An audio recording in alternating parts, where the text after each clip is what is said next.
उभे आहे आणि येणाऱ्या काळात या ठिकाणी जो ड्रेनेजचा मोठ्या प्रमाणात काम झालेलं आहे त्या विकासाच्या कामाच्या जोरावर आणि या ठिकाणी अनेक कामं या ठिकाणी रस्ते असतील त्या रस्त्यांच्या जोरावर आणि पिण्याच्या पाण्याचा प्रश्न या ठिकाणी कायमस्वरूपी प्रत्येक लाईनला पूर्वी पिण्याच्या पाण्याचा लाईन नव्हतं पण प्रत्येक लाईनीला या ठिकाणी लाईनी टाकून चांगल्या प्रकारे पाणी देण्याचा संकल्पना आम्ही केलेला आहे।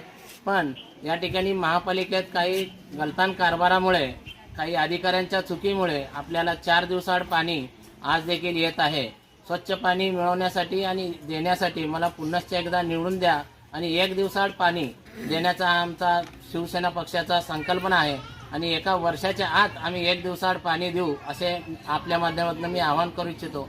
आणि एकनाथभाई शिंदे उपमुख्यमंत्री आज आहेत, त्यांच्याकडे नगर विकास खाता आहे आणि अजितदादा पवारांकडे अर्थ खाता आहे आणि त्याच पद्धतीनं आमचे पाणी पुरवठा खाता शिवसेनेकडेच आहे आणि गृह खाता शिवसेनेकडे आहे। असे अनेक खाते असल्यामुळे आम्हाला निधीची कुठलीही कमतरता या ठिकाणी भासेल असं आम्हाला वाटत नाही। त्यामुळे लाडकी बहीण योजना मुख्यमंत्री एकनाथभाई शिंदे असताना या ठिकाणी 1500 रुपये देण्यात आली होती।